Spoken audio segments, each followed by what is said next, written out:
Hey everyone, it's Mike, and tonight's a very special Grab a Stack of Rock. We're finally doing Metallica. We're going to do them some justice tonight, but I just wanted to say before we get started a few words. This Monday, our family suffered a tremendous loss when we lost my dear Uncle Paul, and I didn't think those were words that I was going to be saying. He was always the life of the party, and he loved music. He loved fast songs about cars. So I think if he was a Metallica fan, which, to be clear, I don't know if he even knew who Metallica was, but if he was a Metallica fan, I would like to think that his favorite song would be Fuel. So for my Uncle Paul, crank a song this weekend about fast cars, and I'd really appreciate it.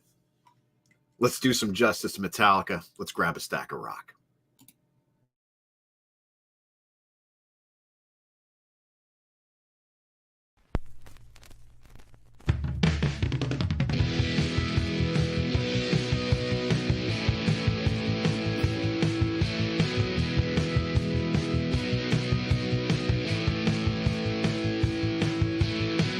Friday night, we're rocking the races. Come and see familiar faces. Uncle Meat, Rob Daniels, Jon Snow. Gibby's here, it's the place to go. Grab a stack of rock with Mike and the Metal Man. Grab a stack of rock and hold on tight as hard as you can. T-Bone's here, it's time for a party. And Chris has got the comments started. Grab a stack of rock with Mike and the Metal Man. Grab a stack of rock and hold on tight as hard as you can. Grab a stack of rock. Grab a stack of rock.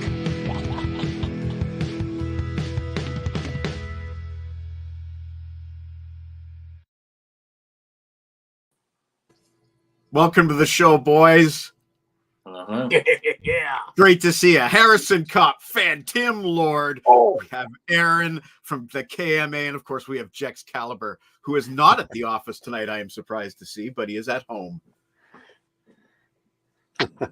Anyway, guys, thanks for joining me tonight. We're counting down our top 5 Metallica deep cuts tonight, and by deep cuts, we're going to go rather loosey-goosey with that. We're just going to say non-singles. And even so, I didn't actually check any of my songs to see if they were ever released as an obscure single. But as you know, we always like to start the show with a little thing called Ask Harrison. And tonight we have a last-minute question from Mr. Peter Kerr. So let's get to it. We have a question for Harrison. Hey, Harrison. It's Mike. And I am asking a question on behalf of your fellow countryman, Peter Kerr. Peter wants to know why every second Kirk Hammett guitar solo involves a wah-wah pedal. Do you know? Thanks, Harrison. I mean, that sounds more like an Ask Kirk than an Ask Harrison. I would agree. I think he's saying that with a little bit of disdain towards the quantity of wah-wah used. Me personally, pour it on. I love wah-wah. Doesn't bother me at all.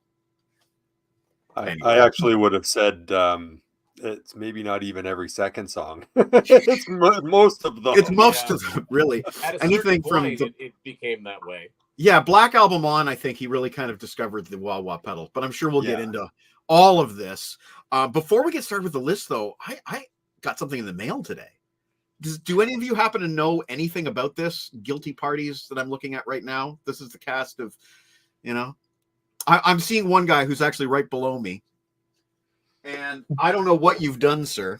I don't know what you've done, but this arrived in the mail today. So That's for Christmas. Should I open this? You're here with me.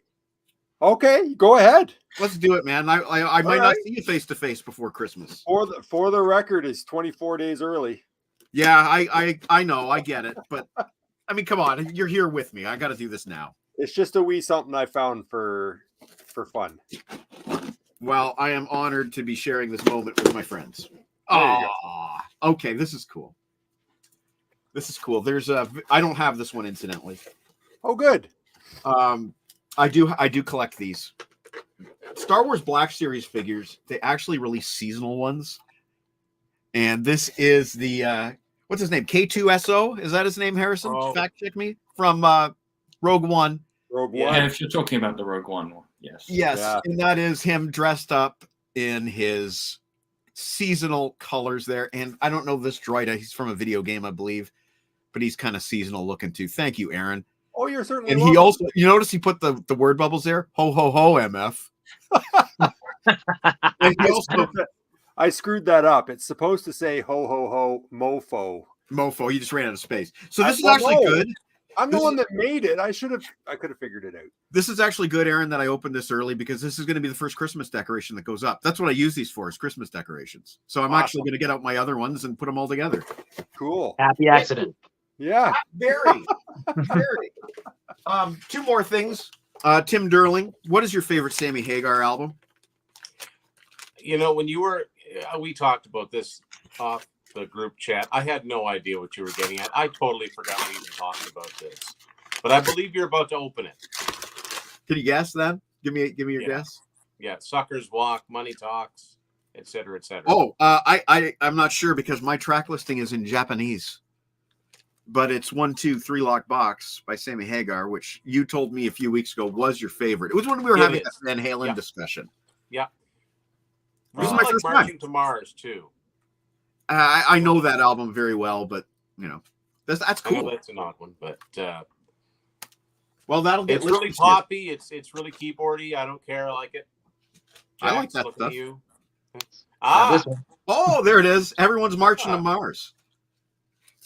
And one last thing. This is from tpublic.com, so we'll just plug the shirts. Tim and I both have shirts for sale at tpublic. But this, on the other hand, though, these are stickers. Should give a shout out to our good friend the Snowman, who's At Kiss tonight. yeah. Or not at Kiss. He's Right. in New York to see Kiss tomorrow. Tomorrow, yeah. Is Lucky this their guy. 59th farewell tour? Yes, sir. Yeah, So say Harrison, 53, carry the one. Yeah, 59. Harrison designed these stickers here. These are from The Adventures of T-Bone Man, and we have two of the new characters, actually. Jack Sider may look familiar to you because he's on the bottom of your screen currently. Nice. And then Jen Spitting at me. is our new cast member who she'll be having her first adventure next week. Awesome. Yeah, so new stickers, Harrison's designs. Thank you so much, buddy. Well Yeah. done. Those are available at public. I need to get Jack Cider a coffee mug. That would be cool. That's a thinking man. Okay, we have a comment. Good. Oh, it's the Snowman checking in from New York City. Thank you, Snowman. John. He's literally in the New York groove tonight. He literally is.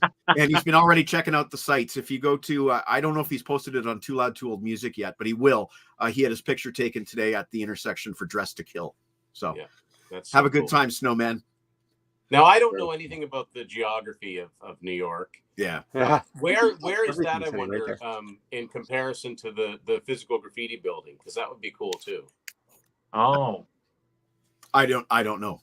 Yeah. Anyway, we are going to do tonight, we're going to do our top 5 Metallica deep cuts.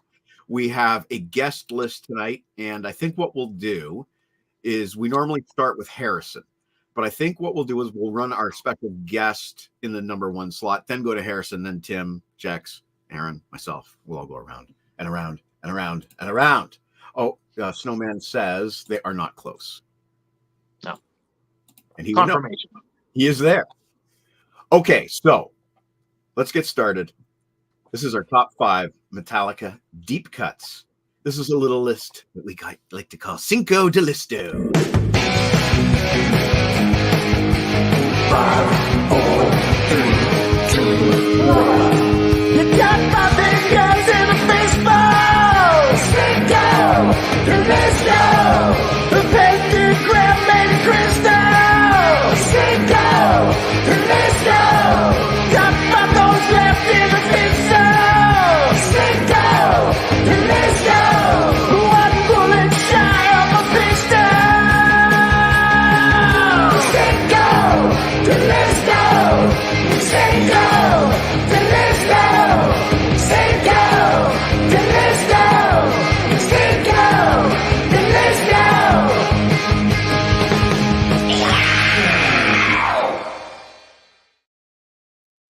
gotta really turn down the volume on that audio file. It's Mike, so how loud. old is that picture of you with the full-on beard?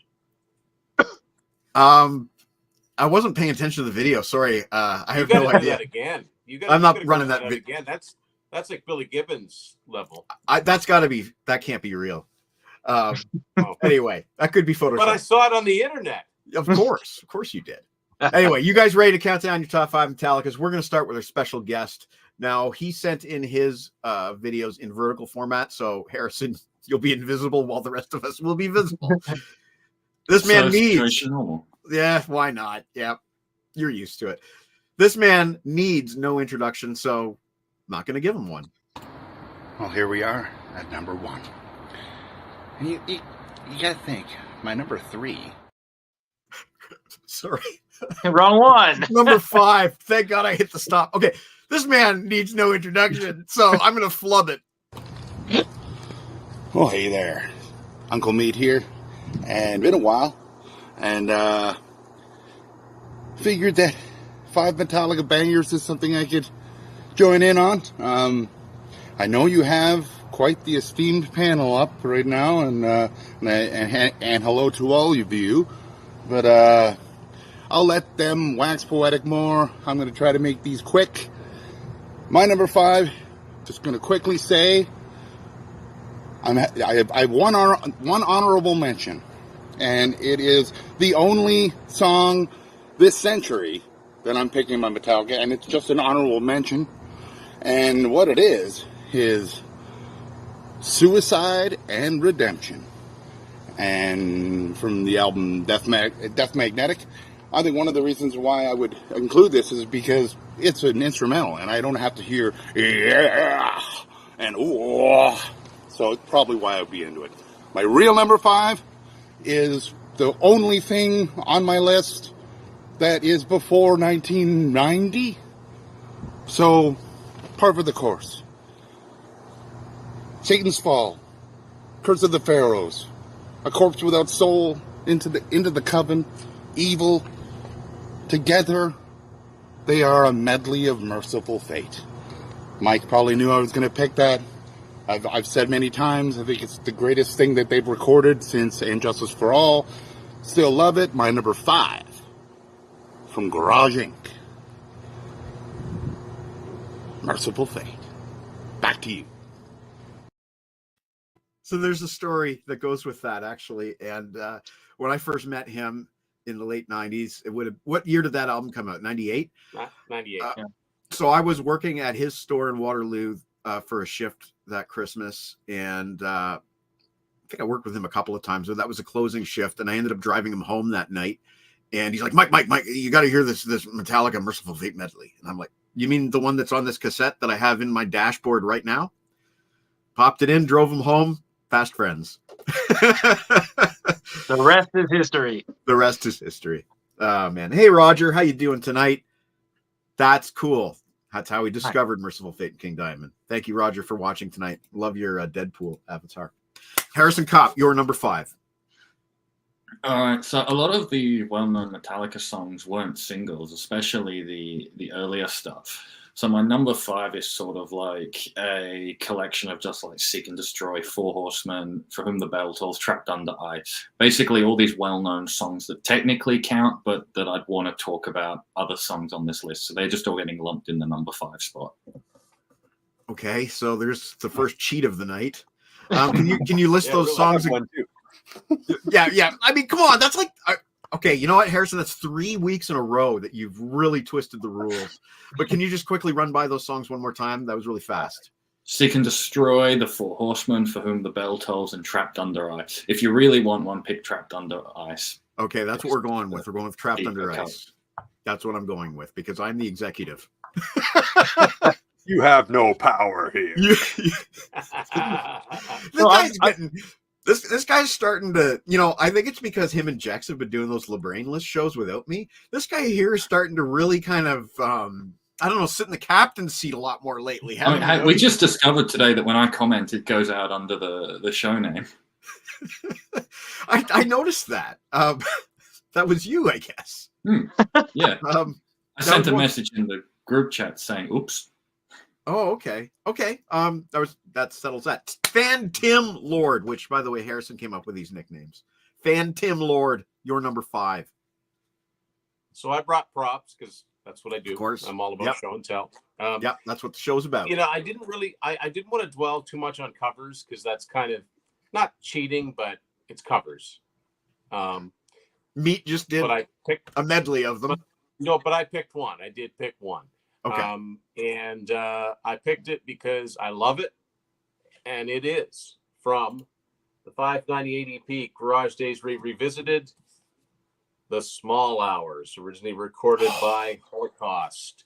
Little Drop D at a time when Drop D wasn't that common. Dun, dun, dun, dun, dun, dun, dun, dun. Yeah, love it, and that's my first pick.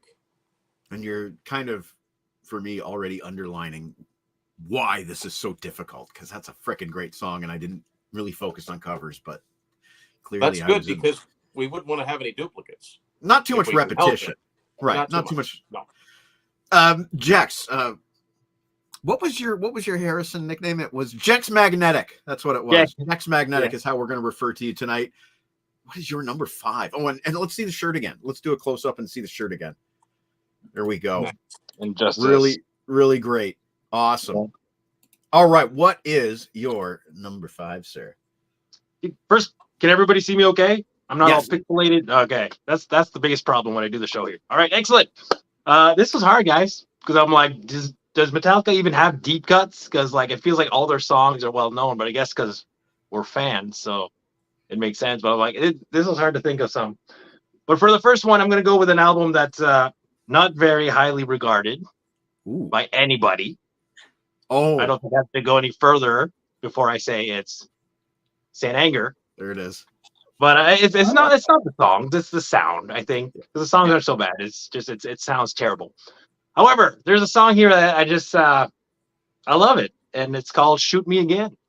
And Shoot me again, I ain't dead yet. Yeah. Shoot me again, I ain't dead yet. Everything, the way it opens up, like, and then a down. I remember. I was gonna tell a story, but it's a bit of a long story, so I'm not gonna go into it because you guys are taking quick turns. I'm like, man, I'm not gonna ramble on, but it brings me back. It brings me back to some old friends back home, and I don't know, a bit of a nostalgia when I listen to that song. And I listened to it the other day, and it still holds up. So my number 5, best song in the album, in my opinion. And Roger said, "Yeah, I agree." Shoot Me Again is what I think of when I hear that snare drum. Oh, there it is. I thought Jex was about to say something from Lulu. Yeah, no. Hey, you know what? Never even listened to Lulu. I can't get myself to check it out. I just can't. I love Lou Reed. I love Metallica. Hey, that's not Metallica. That's not Metallica. No, well, that's what I'm saying. I like Lou Reed. I like Metallica, but not. You know what I mean? You know what? Without giving too much away, we're getting ahead of ourselves. Aaron, Saint Aaron. Sorry, that was visceral, but proprietor of the KMA Eastern offices. How are you tonight, my friend? I am living the dream, doing good. And thanks again. Busy for that. as hell, but doing good. Good. Yeah. Let's see your shirt. Let's get a good close up on your shirt. I have to say, I bought this shirt for tonight. Oh, nice. That's commitment. Because I have been. This is an oversight. I did not own any Metallica shirts. Okay. So I found this one, and it's actually apropos of my number 5. So this is. Oh. And it says, underneath it says, "The money tips her scales again."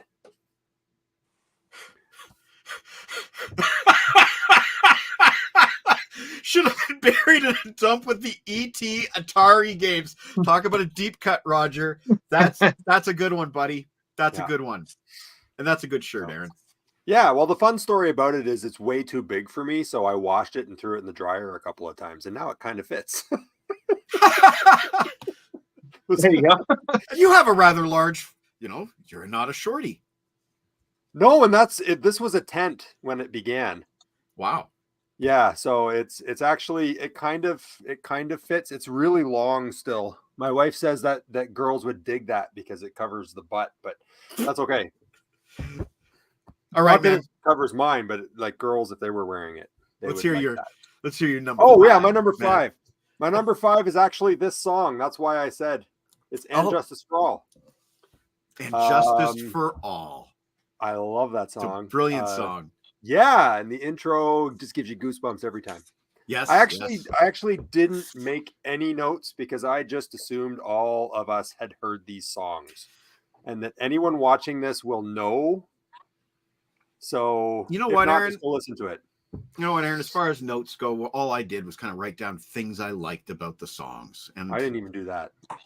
But you just said, the opening, the riff. You didn't have to. Okay, off the top of my head, sure. But you got to remember, and I told Mike this, and I don't know if anyone else knows this. I made a list of 5, scrapped it, and made a second list. Yes. So I think at this point, we're just like, we've all heard these albums so many times, right? Come on, they're on a lot. So I just have to say "And Justice for All," and you go, oh yeah. So anyway, I thought that was cool that I got the shirt to go with the song. So I've never heard it. I've never heard it. Can you elaborate? I've never heard it. No, I can't. He's sorry. He's joshing. You're on your own. YouTube for you, sir. It's about 10 minutes of cutting riffs, and Dyer's Eve is such a great song. Yes. John Clauser with Dyer's Eve. Yeah. Okay, so this is when I'm afraid we're going to lose viewers. I'm afraid we're going to lose Roger. He's got something on Lulu. I know it. So we're going to lose Roger. This is where we're going to lose Roger, but I like this album. I like this album, and I like Brandenburg Gate, the opening track. Peter Kerr earlier in a private conversation mentioned Junior Dad as a song that he liked. Iced Honey is a good song, but I like Pumping Blood. Pumping Blood. Pumping Blood. Come on, James. I like the part where Lou Reed goes, "Come on, James." And there's this like squirrely riff that I think is Kirk with an Ebo. I made the note that maybe it's an Ebo. I really don't know. I thought that the drum hooks on that song were excellent. I don't know, man. Like, obviously I'm getting mocked here, but yeah, man, Pumpin' Blood from Lulu is my number 5, and I think we lost Tim, we lost Clauser, and his number 5. Okay, there's his number 5. Inamorata. Sounds like a Black There goes Sabbath song. Jax. We lost Oh, Jax. Peter Kerr, he's gonna. I'm gonna lose him when he watches this on rerun.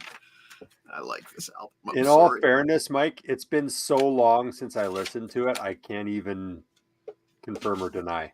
It's a double album, and I played it twice at work this week. Twice. And your coworkers? I have an office. They don't hear me. Oh, okay, good. Okay. All right, so I hope there's still anybody watching. For those who are watching, here is the Meat Man's number 2. For my number 2, well, Metallica was always known, especially the first 4 albums, to be starting off with bangers. And then the 5th album came out. And fittingly, it was all black. Black album, like Spinal Tap. I can picture Laws, sell out the Glovers here. Enter Sandman. That's not a banger. The first 4 albums all had bangers, and I'm cheating. I am a New England Patriots fan, so if you're not cheating, you're not trying hard enough. My number 2 is 4 songs. Each of the first 4 openings. Sorry. Jax was motioning to me. I've got these all in the wrong order. Well, sorry about that. Congratulations. For my number 4, here I am in a store so bright, you gotta wear shades. Oh, apple of my eye, indeed.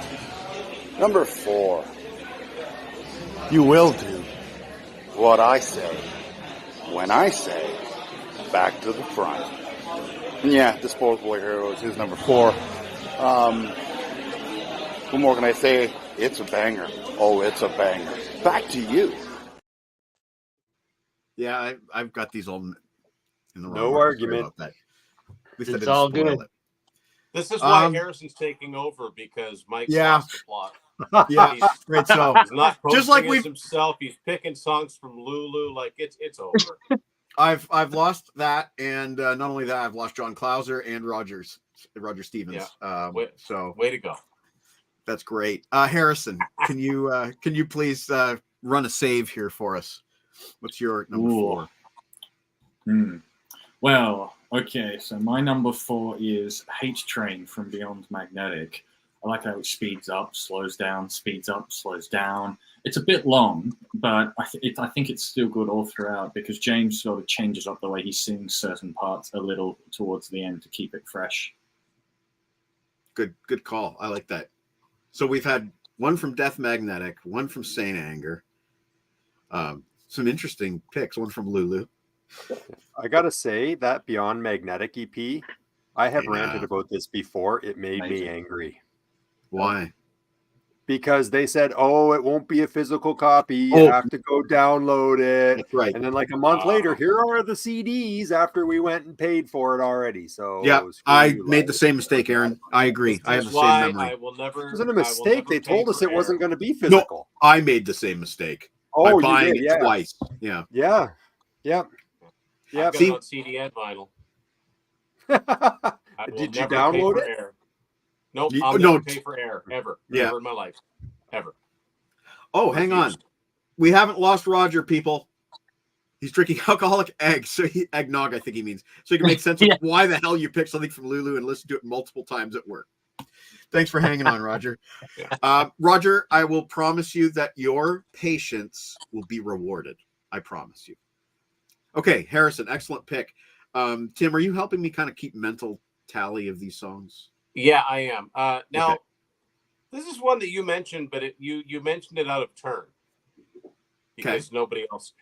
Yeah, you were starting to get into all the songs in the album. Incidentally, I don't know if you guys can see this. I'm not wearing a Metallica shirt. I'm wearing some shirts that grab a stack of rock or some such. But Cool. in the very corner of my music room, you probably can't see it. It's the only Metallica shirt I ever had. It's a green shirt from the Load era, and it's just got the 4 guys making crazed faces. It's from on the back. It says "Poor Touring Me." Anyway, that's fine. Yes. So that's my Metallica shirt. Nice. Next song I picked, it's really hard to pick ones from the 80s because those albums are so well known and they've played most of them in concert. And I think that Marty bought it just for Unforgiven 3. Nice. Hey, Marty. Our good buddy Marty from Record Expo. Looking forward to that next spring. Anyway, song I picked is from Here And it is. Justice for All. It is the closing track, Dyer's Eve. Yeah. Dear Mother, Wicked. Dear Father, etc., etc. Dear mother, dear father. Not an angry song at all. I think it was Dyer's Eve that when I just started getting into LimeWire, I started downloading Metallica rarities, and I seem to recall having a download of that song from the first time that they played it live since whenever. And I remember James introduced a song by saying, "This is a song we haven't played in 100 years." And I've always loved James's song intros. They're just great. Cheers to Martin. And excellent pick on Tim Derling. Phantom Lord. Now, Jex Magnetic, what do you have for sale? I'm agreeing with Tim that the songs from the 80s, it's hard to pick some because they seem all so well known. And Yeah. So I went with the non-singles. I had to actually double check. I would go online and be like, was that a single? I need to know to make sure. But this one apparently was not. And it's one of my favorite songs on Master of Puppets. Ooh. Anybody care to take a guess? Not sure. Thing that should not be. No. Title track maybe wasn't a single, possibly, because they weren't really doing a lot of singles back then. Yeah, they were in the UK. Yeah, I think Master of Puppets was a single. I'm talking about Welcome Home, Sanitarium. Sanitarium. Such a great progressive track. The way it starts out so slow, with that slow verse. And then when it kicks in for the chorus, like, da-da-da-da, Sanitarium. I love it. From the first time I heard it, I was like, Yeah, I wasn't expecting it. First time I heard it, I'm like, okay, this is like a slow song. Like it's got to pick up sometime. And then when it did, I'm like, oh, that just hit all the right buttons. So yeah, that's my number 4. Sean Clauser's coming in with Escape for his number 4. Excellent. Another I deep almost cut. picked that actually. And Jax, you remember this? I do remember that. You was, know what? I still haven't had time to listen to it. Oh. Okay. Well, yeah, that's a commitment right there. Saint Aaron, Yes. your number 4. Speaking of, I got to defend Jax's choice from number 5. I will stand on my record from the time as enjoying Saint Anger.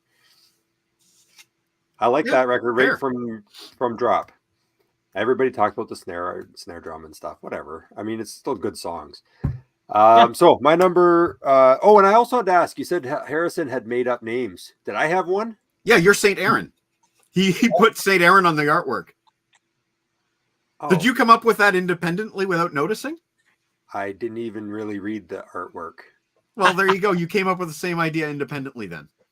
Coincidence. I was also going to maybe be of Wolf and Aaron, but I thought maybe the syllables were wrong. Harrison was Harrison Cthulu, and he didn't give me a name, so I had to make up my own. Well, because we're the co-hosts and our names get listed. And I don't get a name. Is the point. You're the host, not the co-host.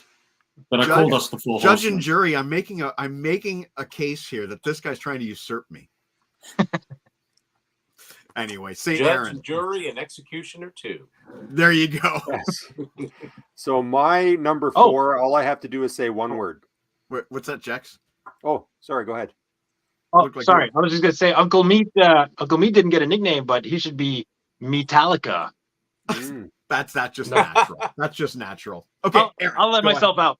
Yes. Well done. Yeah. See there. Yeah. Actually, if you go on YouTube, there's somebody at some point remade the album with the sound adjusted. Yeah, and it sounds a lot better. And it does sound better. Yeah.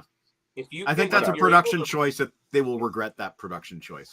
If you're able to rip the DVD audio that came with it of them performing it live, it's a little bit less harsh of a listen. Yeah. Okay. Fair enough. So yeah, my number 4, one word. And you're all gonna go, oh yeah. Ready? Blitzkrieg. Almost made my list. Almost. There you go. All done.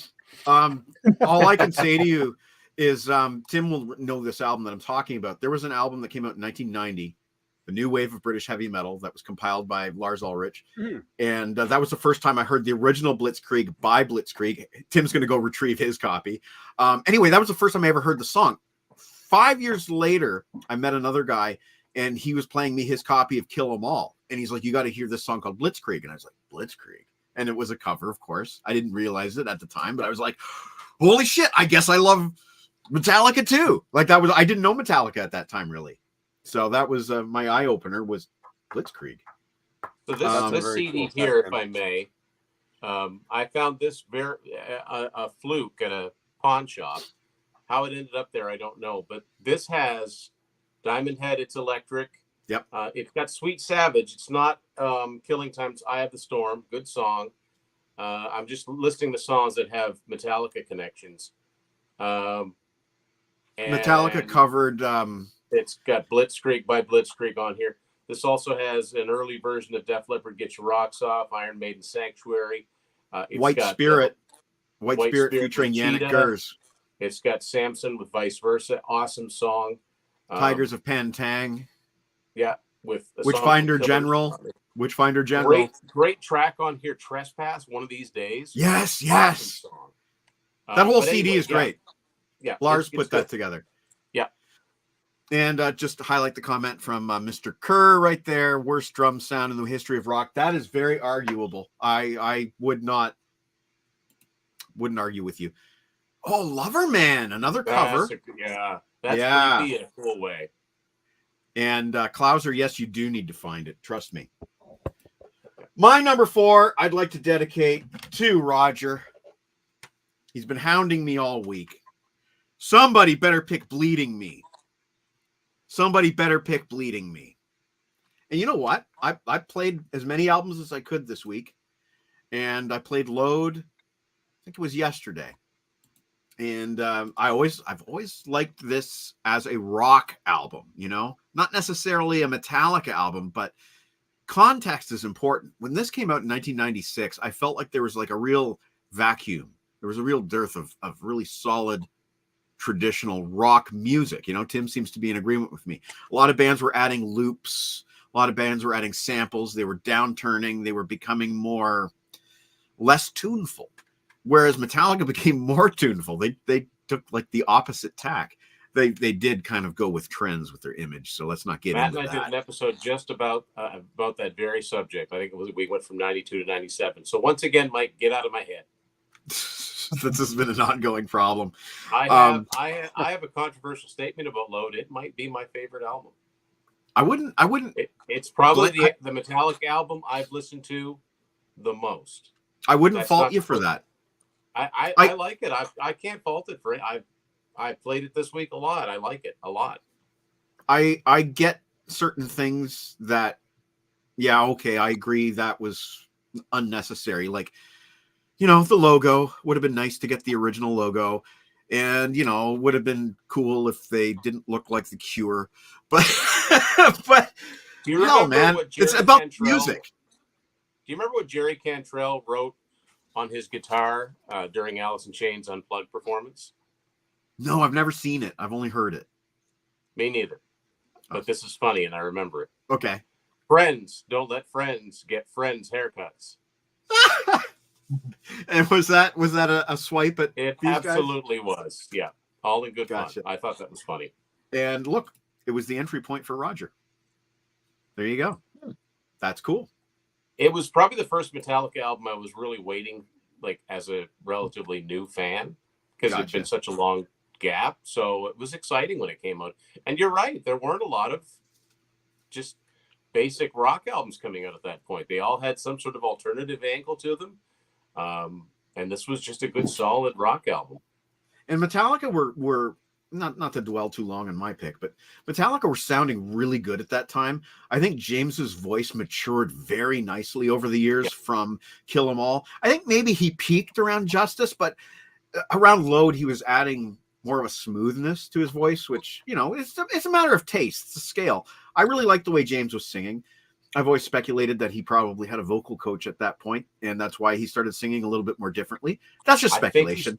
I think he started to get a vocal coach around the time of Black Album myself. Okay, so that would work out. Yeah, I think they were sounding excellent live at that time, and I've always been a fan of Jason Newsted. I think his backing vocals really added something to the band that they do not have currently. And I like 5-string bass players. So anyway, I've pontificated I like enough. his EP and his album too. If anybody I got them likes both, old yeah. school Metallica sounding, get the Newsted stuff. I really wish he kept making albums. We're way off track. I'm sorry. So Klauser has never listened to anything after the Black Album up until Death Magnetic, and he's only listened to that once. And if I'm not mistaken, he's never checked out Hardwired or 72 Seasons. Okay, here is the Meaty Man's number 3. Number 3 on my list, that I do this one from Jen's Toy Box over here. And, yeah, you know, January 19th, 1985, I saw Metallica open for Wasp. It's another story altogether. But I did have a certain Cliff Burton's chords in my hand at 15 years old. It's crazy that it's almost 40 years. But I did watch him play Anesthesia Pulling Teeth. And I did watch him play the song right after.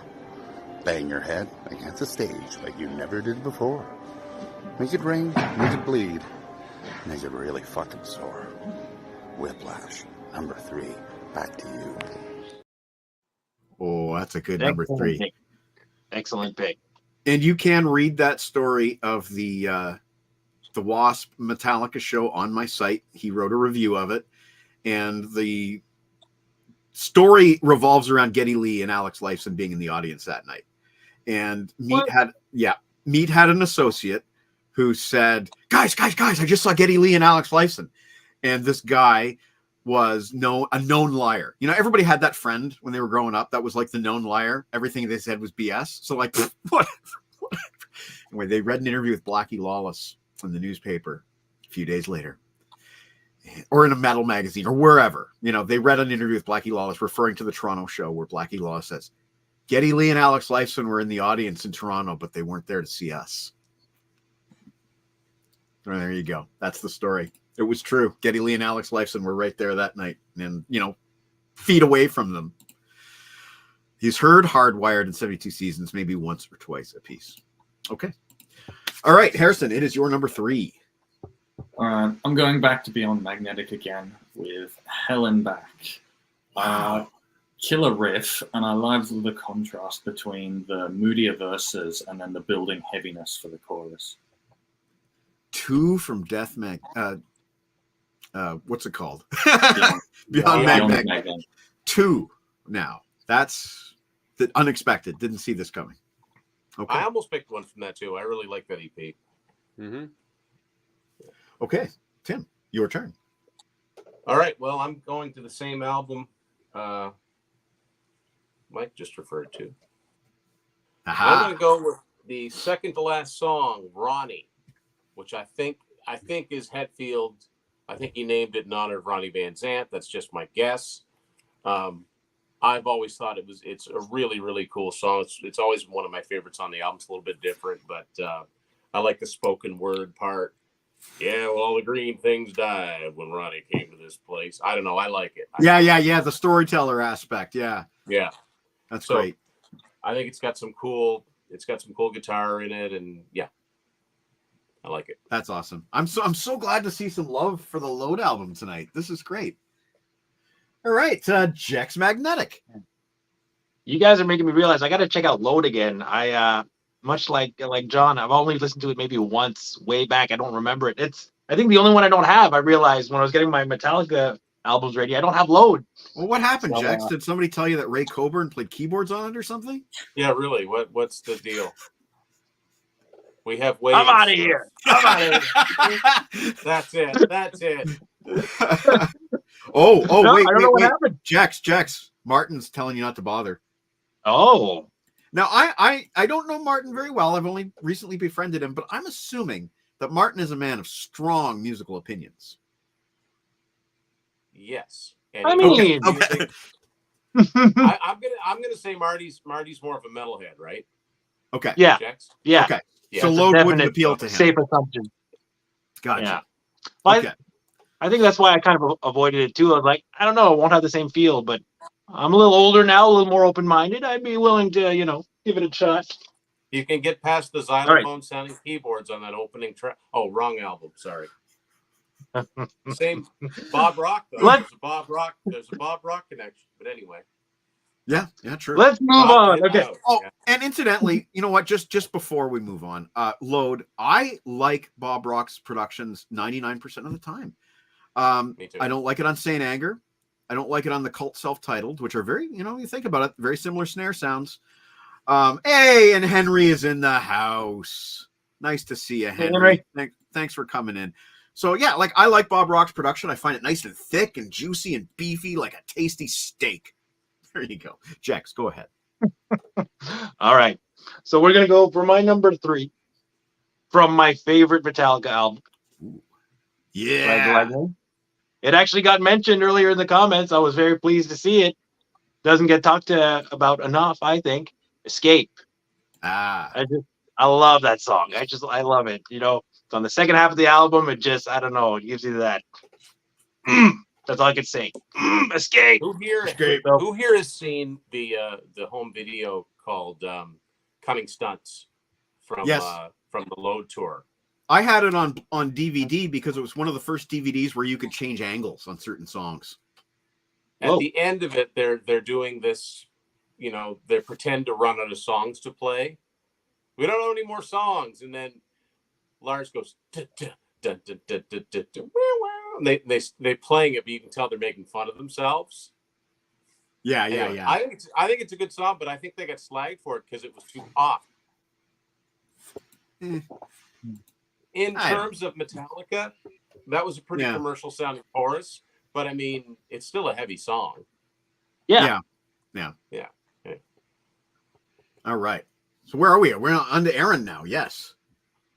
Oh, Saint hi. Aaron. Hi, Aaron. Yes. Hi. Thanks for joining us tonight. I'm listening along. Yeah, well, I mean, it's so enticing. All right. So my number 3, I don't have to say anything about this song. You're all going to get it instantly in your head. It's from Master of Puppets. It's Okay. the first song. It's Battery. Go. That's it. Cannot Right? kill the family. That acoustic. Such a great opener. introduction. Go. Yeah. Such And a I love different when you song. hear them live and they're playing. It seems like they're playing it even faster. I like that. Yeah, absolutely agreed. Yep. Great song live. Mm. So we've got Roger with Damage Incorporated. We've got Klauser with Metal Militia. Mm-hmm. A lot of love for the early stuff. I guess now it's up to me, right?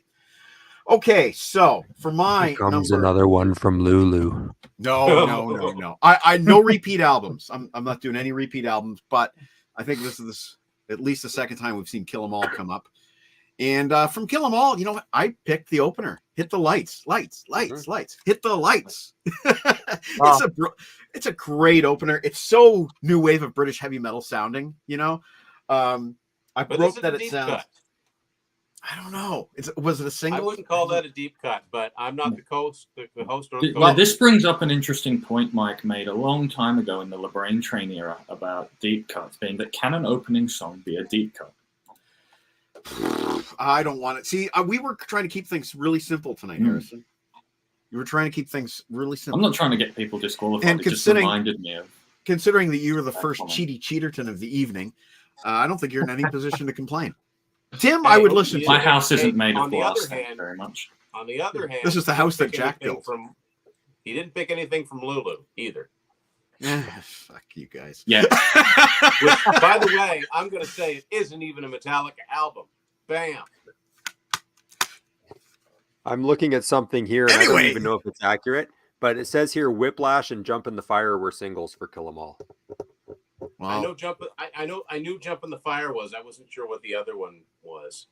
Yeah, it says here Whiplash and I August 8th. And ain't Yep. disqualifying anybody at this point. Not going to do it. Is that a I'm challenge? gonna break- Sandman, deep cut. Anyway, Kill 'Em All is. I'm going with the opening. The opener hit the lights. Is You guys that one of the completely derailed CDs? me. Is that one of the CDs that you switched out to get the red? I was That's going to aw- say I it like looked that. great. It looks man. great with the red tray. Wait do you see my copy of Ride the Lightning? I had a maroon tray with my Master of Puppets. Well, you'll see some other things too. But there we go. Hit the lights. Before we get to number 2, I need to take a quick break and check on my wife. And let's just play a quickie song while we take a quick break. What's a good song that's very quick? Quick. You know what? Since the Meat Man is contributing tonight, and this is something we've been talking about the last few days, let's play some Paul McLeod, and then we'll be back in 3 minutes. This is Paul McLeod with rest in peace, Paul. Rest in peace, Paul.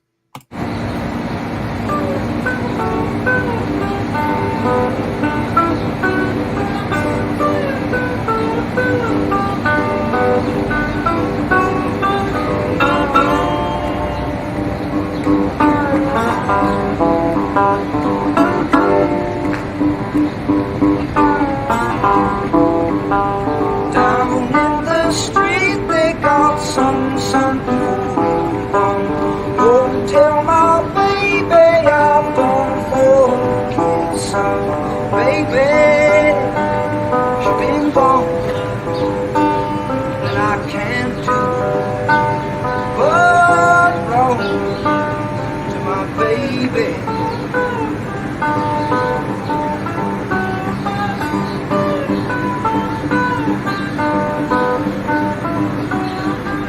Down in the street they got smokers, boys to drown. Old painted ladies on bright corners with boombox.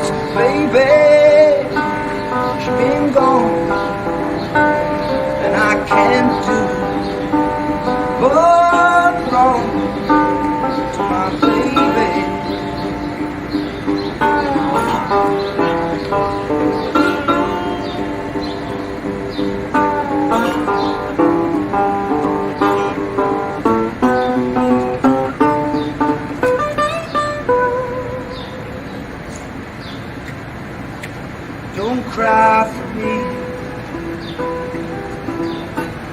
as I tear out my own heart. This misery is mine, it's all I got. So let me be.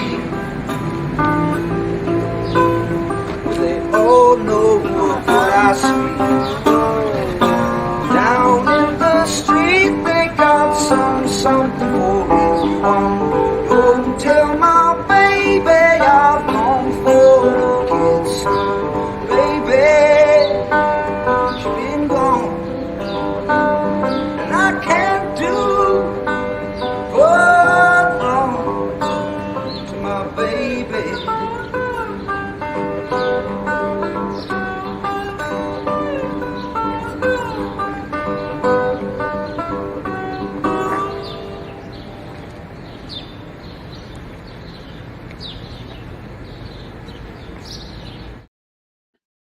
Down in the Streets by the late, great Paul McLeod. Crack the top open on this Black Cherry Pop Shop Pop. There we go. Pop Okay. Shop, does that ever bring back memories? Classic Canadian beverage. And let me tell you, that's a tasty. Okay, so I guess we're on Uncle Meat's number 2. Am I right? So you guys kind of had a sneak preview of this earlier. But here we go. Uncle Meat's number 2. For my number 2. Well, you know, Metallica was always known, especially the first 4 albums, to be starting off with bangers. And then the 5th album came out. And fittingly, it was all black. Black album, like Spinal Tap. I can picture Laws, sell out the glove is here. Enter Sandman. That's not a banger. The first 4 albums all had bangers, and I'm cheating. I am a New England Patriots fan, so if you're not cheating, you're not trying hard enough. My number 2 is 4 songs. Each of the first 4 opening tracks. Fight Fire with Fire. Hit the Lights. Battery. Blackened. They're all bangers. They're all number 2. Yeah, I said it. They're all number 2. Back to you. Hey, Tim, those are repeats, aren't they? 2 repeats there, aren't they? Yeah, and that can only mean one thing. Repetition. Repetition! Repetition! Repetition! Repetition!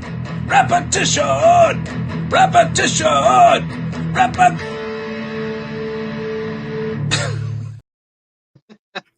And everybody in the audience is like, what in the hell was that? Repetition. So that was And that considering was a surprise. and considering I accidentally ran that video twice, that repetition. So good one, Tim. That brings us Perfect. to You're welcome. with Harrison, your number 2. I told Jax I'd thrown something together, and I didn't tell him what. Oh, I see. So Jack Worth it. shenanigans. Yeah. That one, Harrison shenanigans. There you go. Number 2. Speaking of, you said no disqualifications, right? I didn't precisely say that. I implied that I was too lazy to go back and disqualify somebody for a previous pick. All right. What Nobody's he's saying picked, is he just wanted to disqualify him. That's what he's saying. no Yeah. one's picked this album before. Now, this is an album with Remember Tomorrow on it. Oh, the Iron Maiden tribute CD. No. This is from. This was. I was trying to make you think that I picked an Iron Maiden song, but no, I'm going for Confusion off Hardwired to Self-Destruct. Oh, okay. Because Awesome. the deluxe edition of that album has a 3rd disc, which does include that cover. Yes, it's over there somewhere. Yeah. It looks like Jex has it. Yep, there it is. Yeah, it's behind me, but I can't grab it. And if I may say so, Jex, could you just hold it up a little more? Just because I just got the solo layout just now. There it is. Great artwork and everything. But just, you know what? It was too much music for me to digest. And to this day, I really haven't properly digested Hardwired. it was just too much. Yeah, he listened Oh. to Lulu twice this week. I want everybody to hear what he just said. Thank you. It's a real Metallica album, but he hasn't got time to digest it all. But he's got time to listen to that god awful Lulu twice in 1 week. I just want to make sure that's on the record. Thank you and good night. It's on the record. Okay. So And, I guess Confusion's just a good riffy mid-tempo number. Thank you, Harrison. I guess we have to go to Tim next. We don't really have a choice. He's next. You really don't. I was listening to Justice for All this morning, and I just, competition, not division. And I'm like, repetition. I said, Mike, I got a really dumb idea. He's like, let's hear it. So Yeah. That's why we get along. All He had me a dumb idea. So meanwhile, he's like, you wait till what I tell people I listen to. Anyway, so I'm going to go with a song that's kind of orphaned because it only kind of really appears here, and there is no studio version of it. I'm going to go with the song Minus Human. Yes. Which was one of the two new tracks that they did on the first S&M album from 1999. The other track is No Leaf Clover, which they must have liked that one because they did it on S&M 2 as well. I like the second one better myself. I don't know why. I never listened to the Roger. I never listened to the first one that much, but I like that Minus Human, and I think it was Mike. Yeah, it was Mike that mentioned Jason Newsted. You could really hear him on the coming up for air. And I don't know, I like it. I would have liked to have heard an actual non-orchestral version of it, but I thought it deserved a shout out. Yeah, the other new song was No Leaf Clover, and I think that one did become a single, like a live single. But, I just said that. Yeah, sorry, I'm brain farting here. Bear with me. Sorry, I remember something about Kirk Hammett talking about that Minus Human song. And yeah, you're right. I did think it was going to need a studio version at some point, but they have these orphan songs. But we all know, what happened after that. It was things happened. Yeah. Okay, sorry. Brain farting and going on to Jex Magnetic for your number 2. In no particular order. In no particular order. All right, number 2 conveniently comes out of my second favorite Metallica album. Not as cool as Mike's. Mine doesn't have the cool red the red tray, but it's Kill 'Em All, my second favorite. I love this. It's Metallica. They're thrashiest. It's raw. It's wonderful. And I had heard this way back in the day from my buddy Travis from back home. Was a huge Metallica fan even before I was one. But it wasn't until like 2011 I watched a movie called Hesher with Joseph Gordon-Levitt, and there's quite a few Metallica songs from this album in that movie. But during the end credits, Motor Breath, and I was like, I forgot how amazing this song was. And from that moment on, that's my song from Kill 'Em All is Motor Breath. Just the whole, it's just so fast, so raw, so thrashy, and yeah, terrific song. So. Now, is yours one of the original runs with Blitzkrieg and Am I Evil? No. Mine is. Sadly yours no. is. Yeah, hang on. We used to sell these used for $20 whenever we could get them in stock. We used to sell the 598 EP for $50. There was a point in time, and Tim, I don't know if you recall this, but I was working retail at the record store in 1994-95 when this album and Ride the Lightning were both completely deleted. They were not available anymore. They were discontinued. There were contractual issues. Yeah. I think what happened, I think what you'll find during that time, what happened is, there was some renegotiating going on. So if you get at a certain point, it doesn't say, I don't have an old CD on me at the time, but, oh God, getting old sucks. Anyway, you get an older Metallica CD and it'll say, 1986 Electra Asylum Records or whatever. But at a certain point, you'll get the reissued version that will say 1986 E/M Ventures. So I think that was an agreement between Metallica and Elektra. Yes. So while they were still on Elektra, I think that there was more, and I think that that you never know, that might have been the first step of them gaining control of their catalog, because very few artists are able to do that, and now they can put them out on their own label, Blackened Recordings. They can do whatever they want with their music, which is great. So I think Hi to that's John why, the Music Nut. Hey, John. Interesting choice. Interesting choice, John. Anyway, but yeah, I think that's why you'll find that those kind of went scarce for a short amount of time before they were brought back out. Yeah. And for that short amount of time, you could sell one of those for a pretty penny. Wow. Fun fact, I actually bought this from Marty, who's watching us right now when he had his record store back in the day. So, thanks, Marty. Another fun fact, at the Spring Record Expo, there was an Elektra CD of Garage Days Revisited, and I don't think they were asking too much for it, and Jex passed on it because he's Jex, and he does what he wants. I have a budget. And I couldn't, it would have taken like half my budget. I have a small budget. You know, so rare. These guys, the Music Nut, Klauser, Roger Stevens, I met them all basically. Well, not the Music Nut, but I've worked with them all at my Music Corner, and I've invited Roger to be on the show in the near future. But now I'm wondering anyway, Aaron. Second thought. Yeah, second thoughts happening here. He might be sniping at me all night. But he might not even want to be on now that he knows what. Yeah, he might. This might be the last time Roger even watches. Aaron, Saint Aaron, you're number 2. Yeah. So I already said this song, and it was going to be my name, but then I changed it. Of Wolf and Man. Ah, nice. I've been on a Metallica kick because of you, and I listened to the Black Album, and that's the one that jumped out at me. Often it's The Struggle Within. I really like that song as well. But this time, Of Wolf and Man. So that's a great song. Yeah. Great song. Shape Shift. Yeah. Brilliant song. If we ever Roger, exactly. I am the table. What is that? I am the table. Wait, did Roger say that? Oh my God, he did say that. Yes. Oh my God. I'm really getting it tonight, so I better pick a good one, right?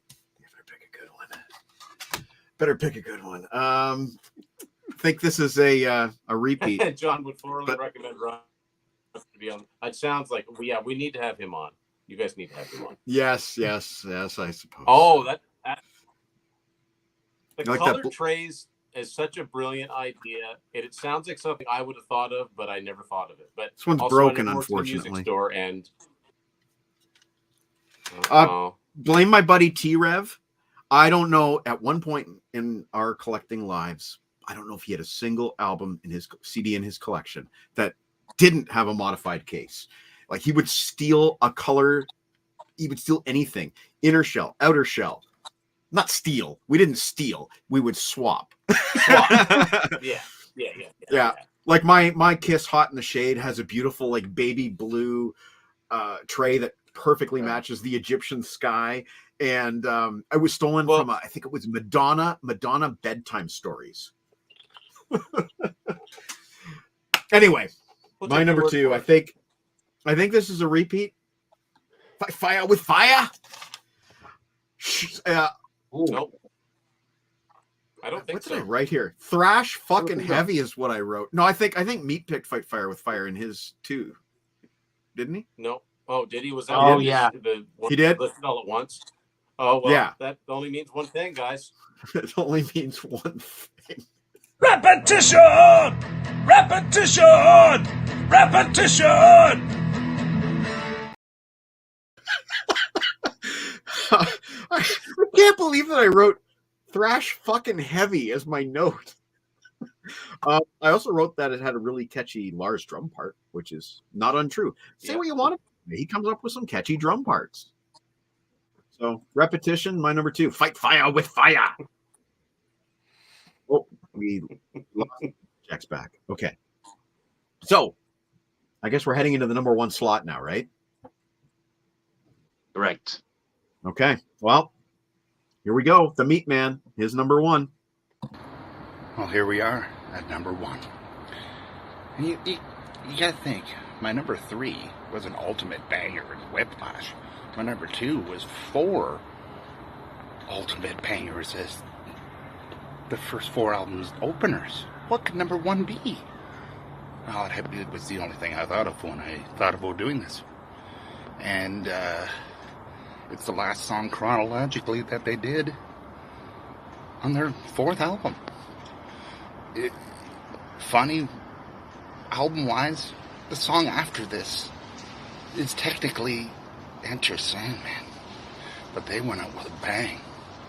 Dear mother, dear father, what is this hell you have put me through? Yeah, to live is to die is an integral part of the second last song, because it leads into Dyer's Eve. A song so good Metallica really can't even play it live. That's how much of a banger it really is. Back to you. Tim, did someone pick that one before? Tim is frozen. Someone picked that song before, am I right? Yeah. Repetition! Repetition! Repetition! We have Tim back. Everyone wants to go. I just for a split second I saw me.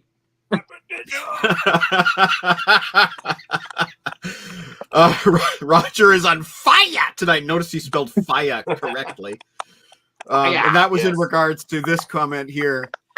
It's okay. So at least he said that I have taste. At least he says I have taste. Fire.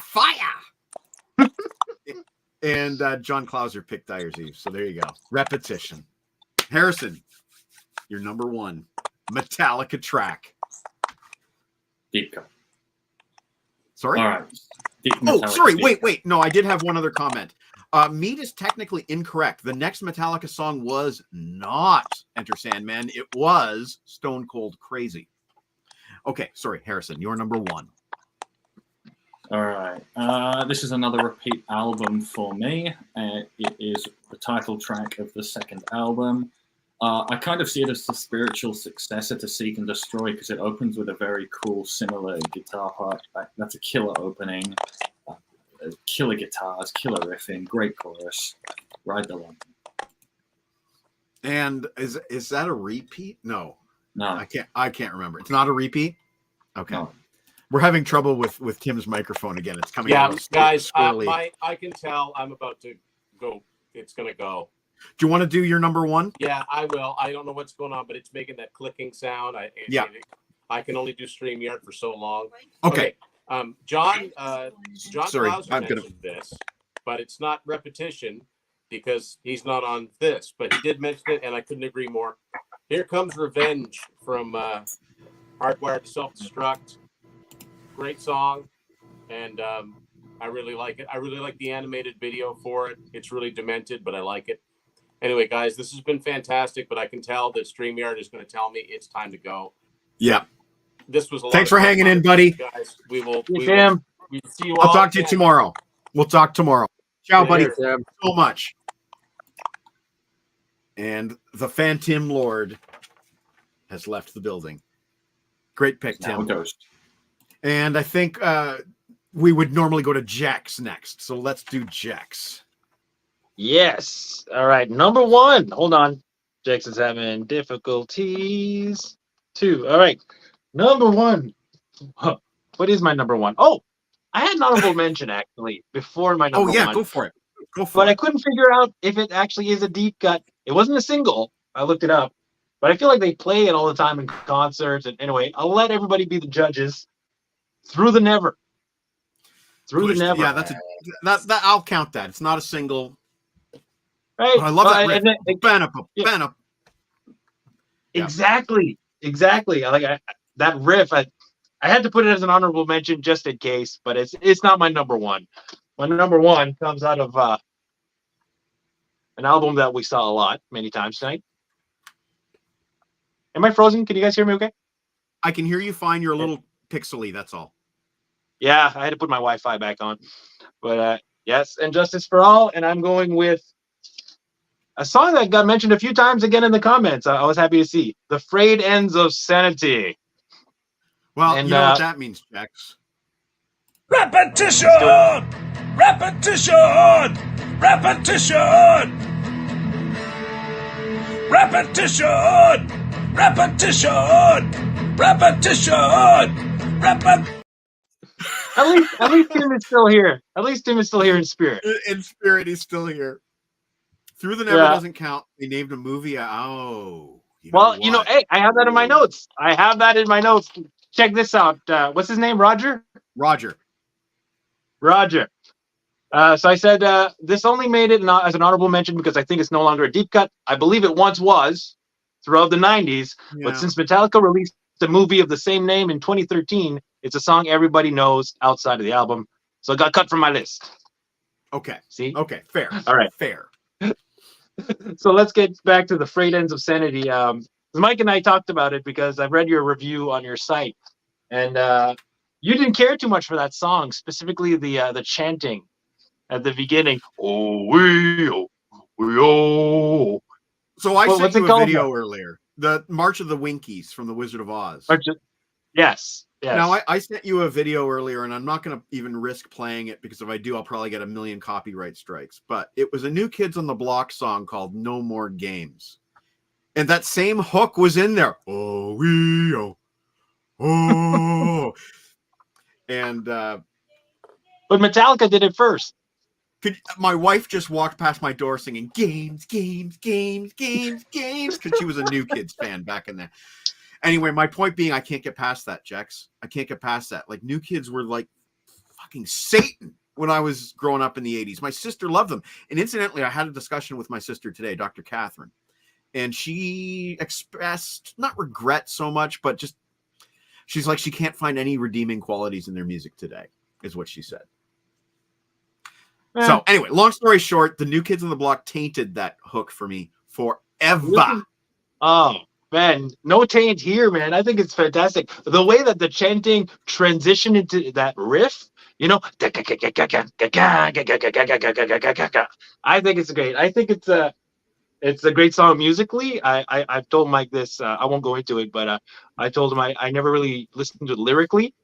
I didn't really know what it was about until now, but musically speaking, I think it's great for me. That's why I had to be number one. Every time I listen to Injustice for All, that song, it just gets my head banging. So there you go. Man, we're seeing so much love for Justice tonight. So great.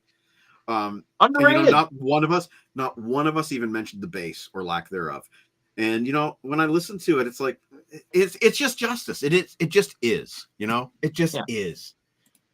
Kind of reminds me of that movie Twister when what's his face says, you can't fight the tornado. It just is. And John the Music Nut loves Disposable Heroes and Martin. Well, that's a bit harsh. I don't believe in banning records. I'm not the PMRC here. But, if one band had to go on the chopping block, why not them? All right, so I guess it's me. I'm finishing the show tonight. And I hate to say it, guys. I hate to say it. But Oh, shit. Sorry, Aaron. It's because the windows are out of order. Sorry, I apologize.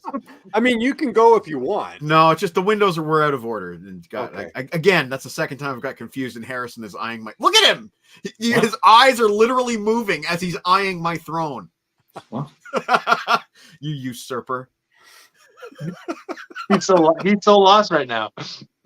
I'm just here thinking about all the other times that Mike has skipped people. Oh, I do it all the time. It's my thing. Deep breath. Aaron, I apologize. Please go ahead. Not a problem. I don't know how you can miss this forehead.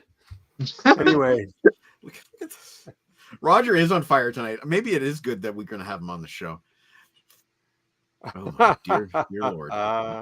Lord have mercy. Okay, so given the conversation about deep cuts and what counts and what doesn't and what's popular and what isn't and all that stuff, I don't know if my number one even counts. I don't think it was a single, but it's a very popular song. And that's Fade to Black. So I don't know. I have a backup if that one doesn't count. I think it counts. I mean, It's not a single. That was kind of the only rule that we laid down, right? Yeah. Well, that's why. But then you guys were talking about that other stuff, and I thought, well, I don't even. Yeah, but you know what? Then I'm confused enough as it is. You're not paid to be as confused as Michael is, to paraphrase Spinal Tap. So we don't really want to confuse him. I don't know. He's probably typing an emoji there, and I don't know what it is. It's a finger point and then a. No, yeah, it's like a fist bump, like yeah. Yeah. Well, yeah. Fade to black is yeah. I mean, just turn it up. Brilliant. And then hit repeat. Yeah, absolutely. All right. Well, good. Back to me. It is time for me to close the show. And I hate to say it, boys. Hate to say it, but Repetition! Repetition!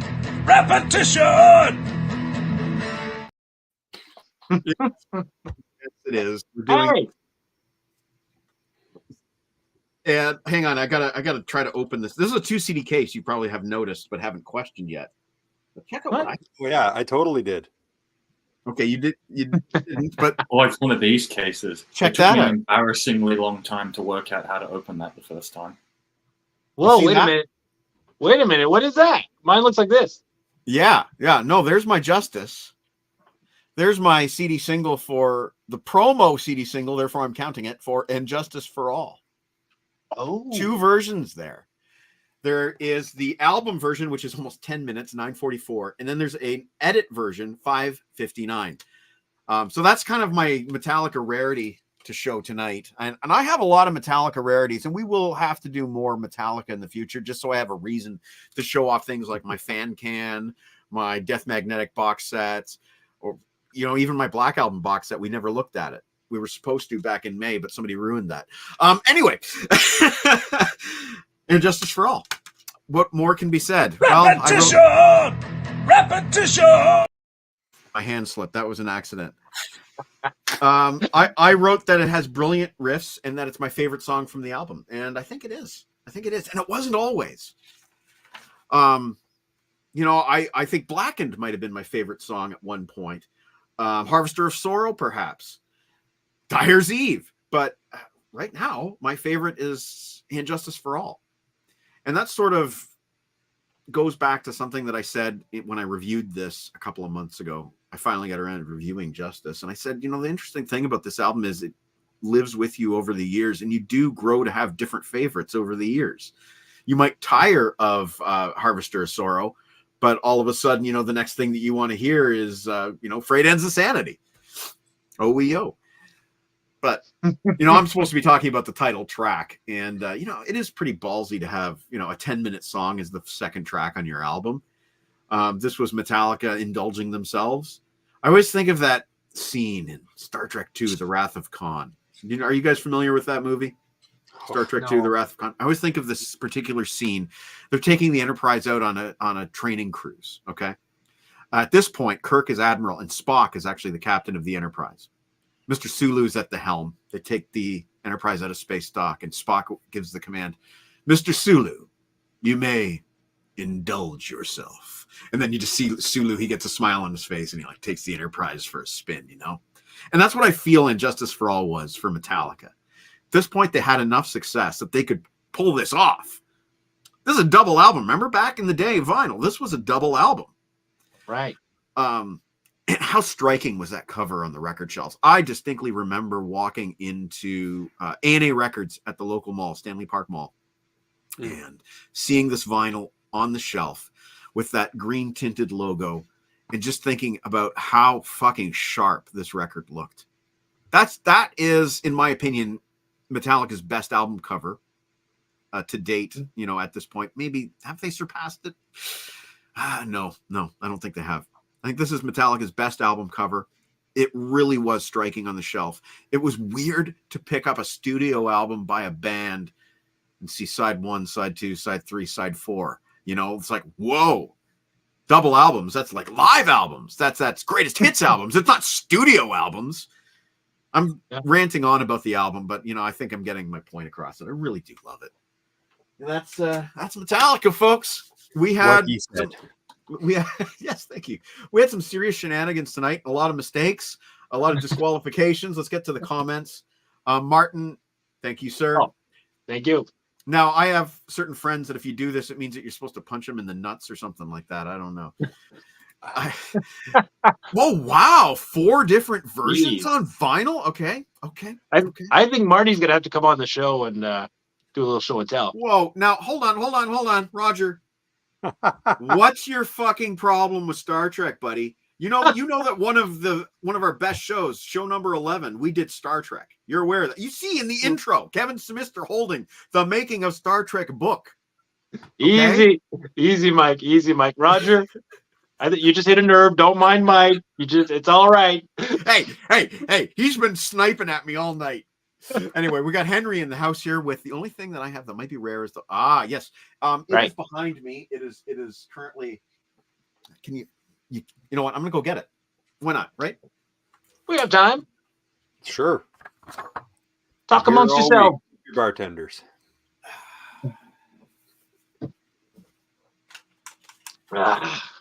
Here it is, Henry. And for good measure, I also have a second copy on DVD because this copy has VHS. And while we're at it, check this out. You'll never find this anymore. The stencil sheet is virtually completely unpunched. You can see it's got 3 punches missing. Can you see that? Yeah. We knew a guy in town named Peter the Rocker, otherwise known as Peter Hardcore. And he fucking spray painted this guy on his car, on the hood of his car. I'm not fucking kidding. Peter the Rocker, whatever happened to... Peter Witt was his name. And he was a lovable character. We had so many characters at the record store. And Peter Hardcore? Peter Hardcore was one of them. And sad story, I first met Peter Hardcore when somebody stole his Fear Factory CD and sold it to us. So, we helped him recover his Fear Factory CD. But he had long, blonde, curly hair, like permed curly hair. And he was such a character. He had a thick Austrian accent. And I would not be doing it justice if I tried to imitate him. But no, you gotta.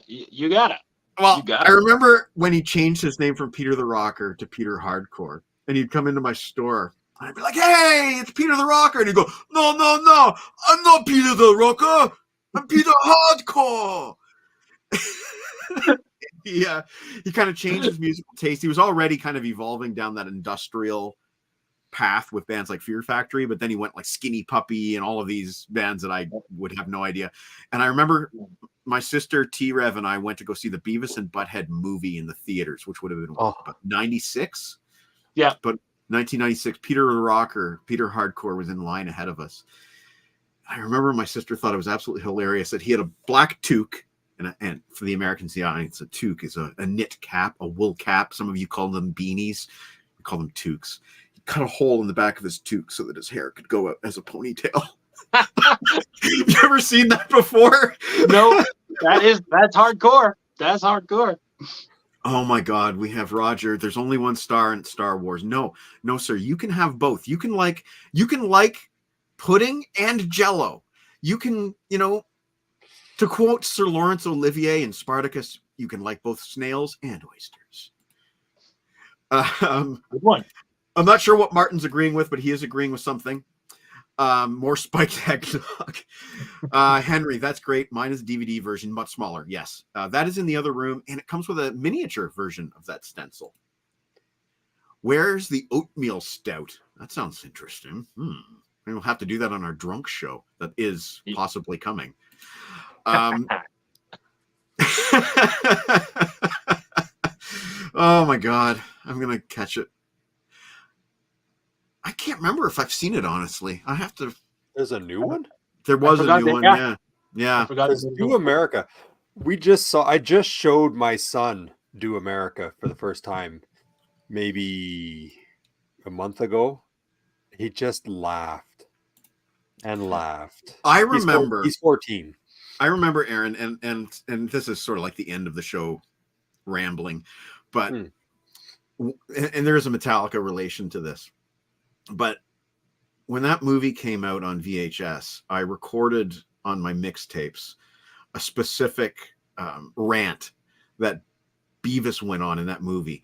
And so I had all these like Metallica B-sides, and I had a space filler between two songs just to kind of, you know how I did my mixes back then. You've heard many of my mixes. I have some of But them. Somewhere. there was I was single, and I had been single for like 2 years, and I was getting kind of frustrated with being single.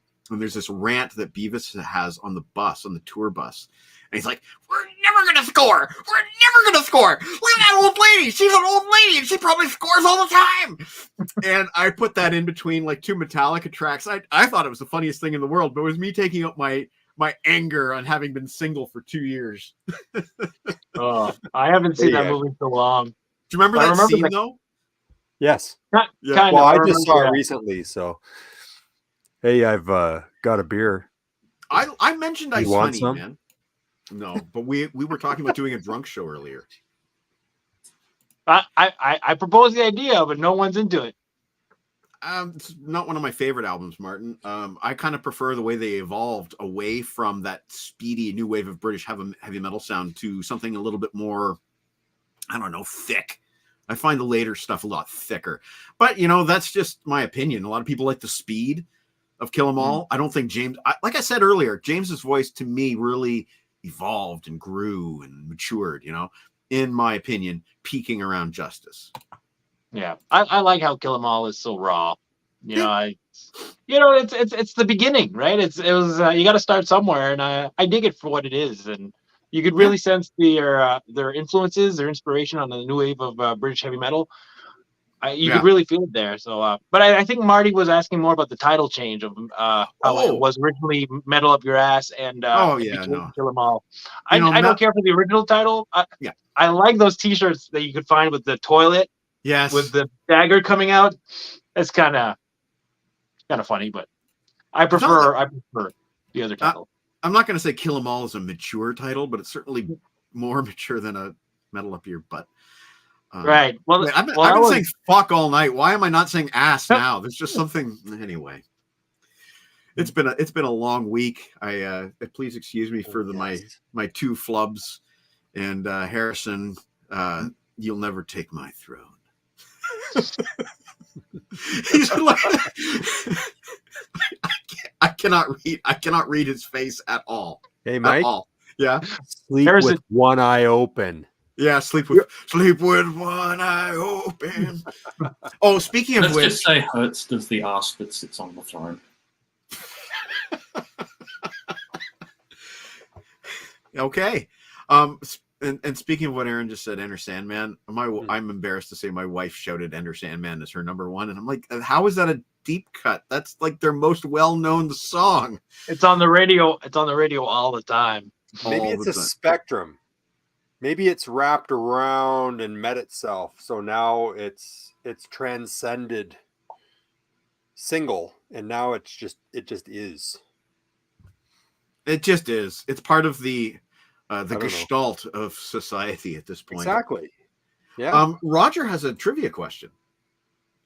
Who did Lars steal one drum from? I'm assuming that's what he means. I don't know. Drumming. Or the drumming in one, maybe? Oh, I don't know. It's kind of machine gun sounding. I don't know. Tell us, Roger. I want to know. Yeah. I got no clue. And yeah, Enter Sandman did have a cool music video. It was their second music video at the time. And I remember how controversial it was because some fans were willing to forgive them for doing one music video. But then when Sandman came out, it was like, oh, here's just a regular old music video, you know? One was special. What's that? Was only their second. They didn't have any videos in the 80s at all? Dude, they were known for boycotting music videos for their first 3 albums. When they came out with one as a music video, there was a contingent of fans who were upset, betrayed. If there was an internet back then, they would have been whining about it on Reddit. Okay, but were they whining about it before they saw it? Because that video kills. It is so good. Right? Like, were they just like, oh no, they made a video without having seen it? Yeah, probably. But there was a lot of the Justice time was a weird time for being a Metallica fan. I can distinctly remember reading magazines and there being angry letters to the editor about Metallica selling out. And I distinctly remember one in Hit Parader magazine where somebody compared Metallica to Bon Jovi and Justice to Bon Jovi. Oh, go And ahead. I'm like, what the fuck? But people were legit upset. And, you know, when you listen to those albums in order, they change, they evolve. But I think Justice is heavier than Puppets, in my opinion. What do you guys think? You think Justice is heavier than Puppets? I don't think Justice was a sellout album. I really don't. No, I don't think it's a sellout album at all. Is it heavier? It's close. I mean, It's I got might say longer so. and more involved songwriting. Yeah, it's definitely progressive. Yeah. But yeah, I like it. I don't know. I wonder what the fans thought when Black Album came out. Speaking of selling out, I mean, I feel like that would be even worse. Yeah. Now, of course, that was a weird time in rock in general because Nirvana was coming out with their big album. Pearl Jam debuted. Soundgarden had Bad Motorfinger that was charting. Alice in Chains had Dirt that was charting. Yeah. You know, and it was a weird time. Metallica definitely had the heaviness that appealed to the same kind of people that were buying Nirvana albums, but they were obviously a completely different kind of band. But I think Metallica making the move that they did at that time just fit that whole sea change that was going on. They rode that wave. And if you remember, Metallica toured co-headlining with Guns N' Roses, and their opening act was Faith No More. I was supposed to see that. Oh, you didn't though? Really? Hey, look, I was in high Martin. school, and the guys went. I got invited. There was a ticket for me, but it was a school night or something, and I was on the basketball team, and I was in the band. I had all kinds of stuff going on. I couldn't go, and that was the night. I guess was it Hamilton? Well, Yeah, more than likely Toronto. They played I Hamilton. think it was Hamilton, yeah. And they were like 3 hours late or something. Guns N' Roses was so late. Yeah. That was the night. There was a big controversy about that, but I didn't go because I had so many commitments and a school night no, it wasn't happening. Hey, here's a funny thing for you. In that box set that I showed off, the Live Shit Binge and Purge, there's a letter from Skid Row's management that they actually printed in the booklet. And it had something to do with Sebastian Bach appearing without their consent in one of their previous Metallica home videos. You know, they had those like year and a half in the life of Metallica videos. And Sebastian Bach was like in it for a brief moment. And there's a letter from Skid Row's management saying, you know, our client, Sebastian Bach, appeared unpaid in your video year and a half in the life of Metallica. We'd be curious to hear your thoughts on this. And I thought it was cool that Metallica had the balls to print this lawyer's letter in their fucking booklet for Live Shit Binge and Purge. Oh, geez. Martin was at the Montreal riot. Wow. I remember that night. I remember being freaked out, you know, seeing cars overturned on television. And yeah, so I think that's what Martin is talking about here. James stepped too close to the pyro and burned himself. What year was that? 1992. Oh, yeah, that's way earlier. I was in Montreal from 99 to 2001. And yeah, Metallica toured for 3 years off that album. Saw them in 94. Danzig and Suicidal Tendencies opened. And I think they played it in the north of Canada. They played like somewhere like above the Arctic Circle or something. They played all over the place. Everywhere that had electricity. Yeah, pretty much. I think that was the tour slogan. Anyway, I don't know. I think we've shown a lot of love for Metallica tonight. You guys have anything else you want to add for this band? No, I still got to get their latest album. I haven't bought it yet. Me too. Oh, I have it here. It's really good. I heard good things. Yeah. Yep. So yep. It's the same thing. The last couple of records, and Mike, you said you had a hard time digesting Hardwired. It's a lot of music. I love Hardwired. I love Hardwired. It is, but I think what's happening with their records is it's hard to go all the way through because they're so long. Like maybe break it down into 4-song chunks or something, turn them into EPs, and just listen to it as, okay, well, there's the first 4 songs and then there's the next 5 songs or whatever you choose. Whatever you feel like you can actually hear it and not feel overwhelmed, because they are a slog. It's a lot of music, but it's all good. The riffs are still killer. They still got it. Still cool. There's testimony. Preach, Aaron. Yep. All right. So I always like to go around and talk to everybody about what they got going on. Harrison has just launched a brand new WordPress, harrisonblock, I believe, .com. Is that correct? harrisonblock.com? Yeah, I think so. Specializing in your rock and roll Lego artwork. Ooh. Well, a bunch of things. Rock and roll and Lego fans will enjoy harrisonblock.com is all I will say. Nice. So what do you got coming up, Mr. Harrison? Yes, sir. Just housekeeping, rather. I've got to basically put in all the T-Bone Man chapters I've written, synopsises of them in order. And that'll be fun if anybody out there is a fan of T-Bone Man. Who knows? I am. How dare you swear, says Roger, and F it all and no regrets.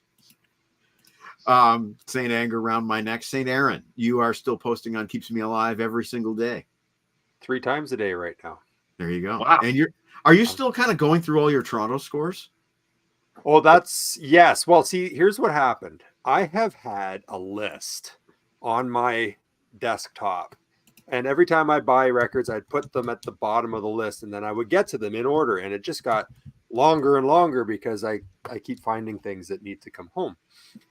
And so I decided and made space, and I've been listening to a lot of music, and it's my posts are so easy. I'm not actually putting much thought into it, guys. Let's be honest, but I'm putting it out there so that you might be interested in like, oh, cool, I forgot about those guys, and then go check it out. And I link the YouTube video, and then you go decide for yourselves, you know. It works. So, yeah, it works like, on me. yeah, right. So a couple of them, you know, might be a couple of lines or whatever, but I decided I was going to finish the list by December 31st. So I can start the new year as fresh slate. And it's daunting. I've heard a lot of music. Some of it, you know, I've heard before and that kind of thing. So if I'm overwhelming everybody, I do apologize. But I'm trying to get that done. And it's actually been kind of instructive because you think you don't have time to listen to music, but if you make it, it's there. So it's pretty cool.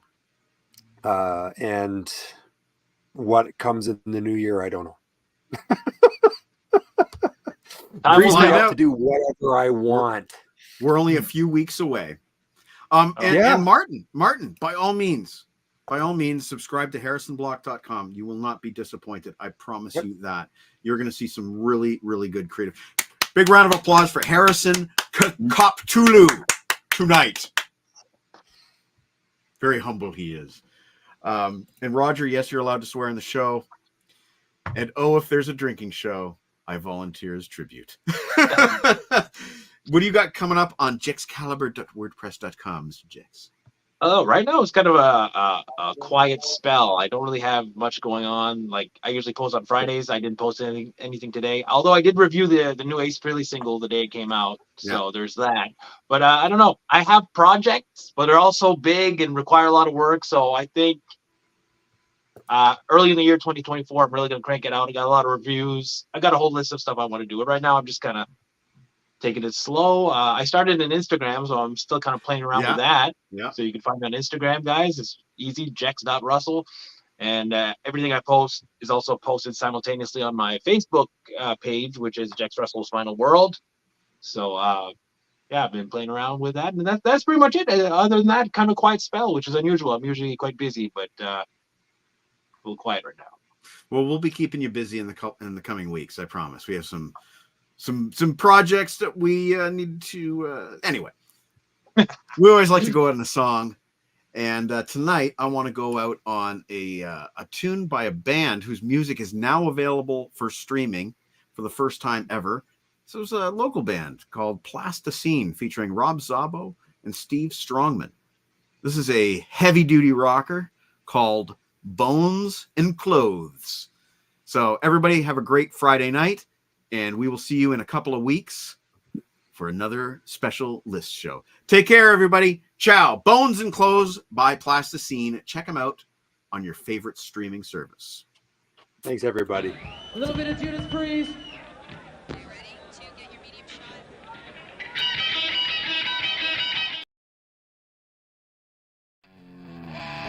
Mistakes.